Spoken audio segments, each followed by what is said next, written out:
Our first guest tonight is new to the program. He has an extraordinary mind. He has developed that mind by researching many of the things we spend so much time on here and have for 24 years. Next month, in June. Hard to believe, but it's true. Herbert Dorsey, D-O-R-S-E-Y, is standing by from his home in Hawaii. Hopefully he's sitting, not standing. Are you there, Herbert? Yes, I am. Thank you for being here. Tell us a little bit about yourself. I know we talked on the phone briefly, but your name is not a household name, although after tonight we're going to make that change a little bit. Tell us about yourself, Herbert. Well, I have a degree in electrical engineering, and it's kind of funny because I went to junior college I graduated from junior college in 1967, and I was out of school for quite a while before I went back in 1979 to do my upper division work. I was working at jobs and things. Sure. So I was out of school for a while, and I had, just before I went back to University of California to do upper division work, I happened to be traveling on the East Coast, and I stopped in at Virginia Beach, where the Edgar Cayce Library is. The ARE, Edgar Cayce Library. Association of Research and Enlightenment. That must have been quite a destination stop for you. I know. Yes, I knew a lot about it. And when I was in there, I brought an interesting book. It was by an author that was using a false name, Rose Sigma. And Rose Sigma wrote a book, it was called Ether Technology. And a subtitle, A Rational Approach to Gravity Control. So I figured, well, that looks interesting. I think I'll buy it. So I did, and I studied it. And inside I found out all about Thomas Townsend Brown, who had invented a way to electrically create artificial gravity. And he patented his inventions. They're called gravitators, and so he does have patents on them. And this was all done in the 1920s. And I said, my God, this stuff should be taught in all the science classes and at the university. Indeed. And then later I went to the university, and I realized, hey, they're not even talking about this stuff. They're still teaching us that Einstein said there's no connection between electricity and gravity. And I knew damn well that wasn't true. And so I began to realize, there's a lot of holes in what they're teaching us in the curriculum at the university. And in class one time, I was told by one professor that longitudinal electromagnetic waves are mathematically proven to be impossible. And at that statement, I raised my hand, and the teacher pointed towards me. And I said, well, Nikola Tesla was using spherical antennas to transmit electrical power wirelessly. And those kind of antennas can only transmit longitudinal waves. And he got a real disgusted look on his face and waved at me, and he kind of waved me aside and said, I don't want to discuss Nikola Tesla. Really? What an enlightened man he is. What campus were you at, Herbert? Which campus? This was University of California at Santa Barbara. Oh, my God.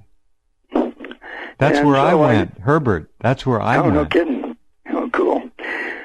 So you probably are familiar with the area then. I lived there 9 years on Del Playa, on the ocean, on the beach.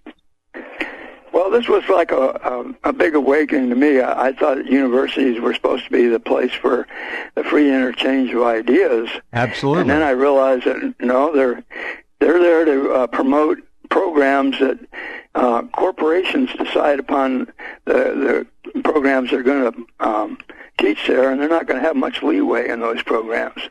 And that's when I became kind of disillusioned with the university system. Herbert, I have, this is fascinating. I have a question. Did you sense at that time that this was a conspiracy of foreknowledge or a conspiracy of kind of multiple ignorance issues that were involved? At the time, I just thought that they were trying to push through their particular programs, and they didn't want to look outside of the areas that they were teaching us. Right. I didn't really think about a conspiracy at that time. Okay. But I did later. I graduated in 1982 from UCSB. And so at that time, I decided I was going to become a free energy researcher. That sort of fascinated me, the whole subject. And I studied a lot of books by a lot of different authors. One of my favorite sources of info at that time was an outfit known as Rex Research. They had all kind of folios. I remember them. I remember. Yeah. And I studied all the stuff over, and I said, my God, there's so much stuff they don't tell us about in college at all. There's just big holes in their course material.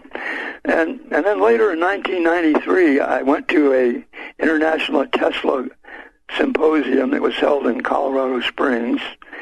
And I got to see my first working free energy machine. It was by a fellow named Jonathan Newman, or Joseph Newman, and he called it his energy machine. And there was a lot of engineers present at this demonstration, and he invited us to come up and check out the circuit, the wiring and everything, which we did. We had our voltmeters to check.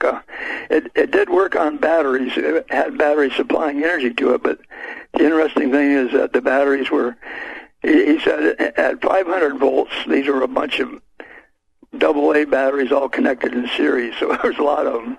He said at 500 volts they're discharged, and I'm going to run this thing for a half an hour, which he did, and it was pumping water. He had it attached to a water pump. So it was pumping water for half an hour, and we went back and checked the battery voltage after half an hour, and the voltage had gone up to 700 volts. Oh. So it was doing... Yeah. It was doing work and charging the battery at the same time. Mm-hmm. Now, one really strange thing is these were Rayovac batteries, which are not supposed to be rechargeable. Correct. So that was one thing he pointed out, and he wanted to get a hold of Rayovac company and try to make a deal with them.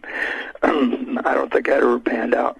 But anyway, he informed us that he had to sue the patent office for 10 years before he could actually get a patent on his machine. They kept turning it down, even though he had engineers test it, independent testing done that proved that it worked as he claimed. They just used every excuse to avoid giving him a patent. So he sued him, and after 10 years, most people go bankrupt in that time. He finally won, and he got a patent on his energy machine. He actually had to prosecute that case for 10 years to get a patent. 10 years, that's right. Incredible. So then I began to realize, hey, there's some kind of a force out there that is trying to suppress this stuff. And then I began to start suspecting a conspiracy.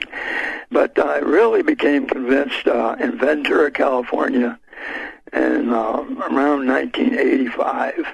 There was a fellow that moved there. His name was Dennis Lee. He was the CEO of a heat pump factory up in Seattle.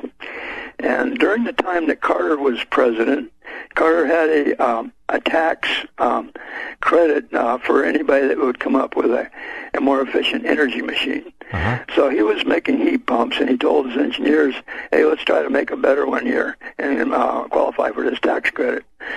So they started out with a heat pump that would probably pump about 4 times as much heat energy as electrical energy that it took to run the compressors, and they called that a COP of 4, a coefficient of performance of 4. Right. So his engineers went to work on this, and within about a year they had come up with one that had a COP of 12, which is 3 times greater than the best ones around. Huh. So he qualified for the energy tax relief and got it, and started manufacturing these super efficient heat pumps. Uh-huh. And they were selling like hotcakes up in Seattle. But the energy companies, they liked heat pumps because they would save electricity, but his heat pumps were saving too much electricity. And so the utility companies got together with the Attorney General of the state of Washington, and they sued him. He sued his company. And he had to shut his whole company down. He decided he'd move to Ventura, where he thought things would be better. Okay, so little anyway, did he know, yeah. Mm-hmm. Yeah, and so he got down there to Ventura, which is my stomping grounds, and in the meantime, he asked his engineers, he said, look, if we can get 12 times as much heat pumped as electrical energy that goes into it, couldn't we feed that heat into a heat engine, like a steam engine or some other kind of heat engine? Yeah. And tie it to an electrical generator and get more electricity out than we started with. And his engineer said, well, there's this problem of the Carnot efficiency, and tried to give all these reasons why it probably wouldn't work. But one engineer said, wait a minute, I know the Carnot efficiency is only about 30% in a heat engine, but if we use a new one that's been invented by a guy named Fisher, who's down in Australia, if he claims that his heat engine is 90% efficient, it uses a totally different cycle. And so they got together with Fisher, and they joined their inventive sources and came out with their super efficient heat pump tied to a Fisher cycle heat engine. And sure enough, they were getting 3 times more electricity out of the thing than they were putting into it. Wow. Which is okay. And at the same time, it was cooling the air down. So you would take the heat energy out of the air and turn it into electricity. And so he gave a demonstration in Oxnard, California, in a big auditorium down there. Mm-hmm. I believe it was in 1985. It could have been 6. I'm not exactly sure of the date. But it made the newspapers. Members of the press were there. A lot of engineers were there. He had his whole machine up on a stage, and he had this bank of 10 rows by 10 in a column of 100-watt light bulbs, and he said this load represents 10 kilowatts. Mm-hmm. He said, I'm going to start the machine up using the electrical power of the auditorium. He had an extension cord he plugged into it. He said, after it gets going, I can pull the plug, and the machine will still keep going. It's making its own electricity now. And he invited engineers and different people to go up and check the wiring, make sure there was no hidden wires or anything. They did. And then he started up the machine, it started going, and then he pulled the plug and threw it off to the side, and the machine was still going. And then he said, now I'm going to I'm going to apply the load. And when he threw this big switch, and 10 kilowatts worth of light bulbs all lit up. And everybody was kind of awed by this. And then he said, now this is not free energy, he said. What we're doing is we're extracting the heat energy out of the air around us. And so we're generating 10 kilowatts of electricity here. And at the same time, we're cooling the whole auditorium down. So what we have here is a free energy machine plus an air conditioning unit. Amazing. This is right. A stunning night for you. Wow. Oh, so anyway, what happened within 2 days after he gave that demonstration, the Ventura County Sheriff's Department had a big semi-truck and trailer. They backed it up to his laboratories. They arrested Dennis Lee. They confiscated all of the equipment out of his laboratory. Plus, he had a lot of engineers and physicists working there, and they confiscated all the proprietary research papers they had on all his business contracts. They confiscated the whole thing, and they put Dennis Lee in jail for a year. He went for a year without any trial at all. His company went bankrupt, and then after it went bankrupt, they released him and dropped all the charges. Oh, but it can't possibly be, Herbert. That's life, exactly life, liberty, and the pursuit of happiness. Isn't that what this country is all about? How could they jail a genius like that? Listen, that decision obviously came down from a very dark and high location. Exactly. This is the lesson there. And Dennis Lee may have been lucky. There are, as you know, a lot of people who are dead because of their genius. Right. Well, he finally, after he got out of jail, he sued the Ventura County Sheriff's Department to get all his confiscated property back. Oh. And they told him, no, we're keeping it for evidence. He never got any of it back. Wow.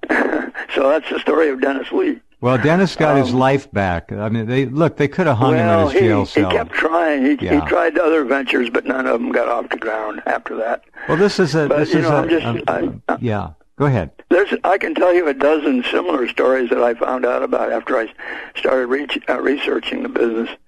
Another famous guy was Edwin Gray, who came out with, he started up a company called Ev Gray Motor Company. Uh-huh. He developed an electric car that could go 700 miles on a charge in just two standard car, 12-volt car batteries. 2 batteries, 700 miles? He had a 700-mile range with just two 12-volt lead-acid batteries. And he actually won an award from Reagan when Reagan was governor of California. He got a certificate of merit from the governor. Yeah, but he represented a mortal threat to the automobile industry and the petroleum industry and all the accessory industries that feed those two. You can't do that, folks, and this is what happens. You ask, is there such a thing as what we call free energy, more efficient energy? Are there other means and modalities of gaining it, like pulling energy from the heat around us? Absolutely. Right. There's probably a warehouse full of concepts and ideas, a small warehouse at least. And again, I point out that a lot of these people end up dead, Herbert, and I'm glad that Dennis at least survived. What happened to Edwin Gray, his motor company there was a lot of excitement about it, and a lot of investors were lining up to invest in it. Oh, sure. And suddenly he had a big lawsuit against the corporation by the Securities and Exchange Commission, and it shut down the whole operation. You know, Herbert, this goes all the way back. I mean, it goes way back, but I mean, one of the most early examples of this kind of government destruction was what happened to Royal Raymond Rife. That's right. As you well know. I'm very familiar with yes. that. But I kind of like to cover, this is basically covered in my third book, but I'd like to go back to my first book. Yes. Now, you have a number of books out. There's Herbert Dorsey, and there's Herbert G. Dorsey on Amazon. Are we all the same Herbert here, or is there another Herbert Dorsey? Well, I am Herbert Grove Dorsey III for my total official title. All right, we have Coefficients of Linear Expansion at Low Temperatures, the Secret Space Program, and then we fast forward from that, and you've updated the Secret Space Program. Go ahead. Yeah. I have to tell you that, I gave you a link that goes to Amazon site showing all my books, but unfortunately they also show my grandfather's books and my father's, some of his books. My grandfather, he was a PhD in physics, and he taught at the National Bureau of Standards. He was a professor there, and plus he invented quite a bit of stuff himself. My father was an Antarctic explorer. He went to Antarctica with Admiral Byrd's second expedition in 1939. Oh, this is fascinating. 1939, that's the same time the Germans went down there in 1938-39. Yep, that's right. We just did a program on that recently here. A friend of mine is going down there. Yeah. Okay, so what I'd like to do is briefly go over my first book, or actually my second book, which is The Secret History of the New World Order. Right. Because there's a number of important points that I would like to point out.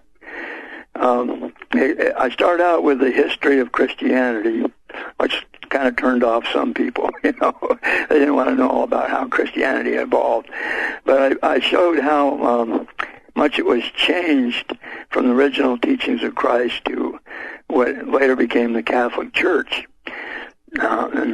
How did you ever, Herbert, excuse me, this is a wonderful topic. We could spend a whole program on this. How did you find the research avenues to pursue to come up with data to construct a book to explain this? Because it's one of the great cover-ups in history.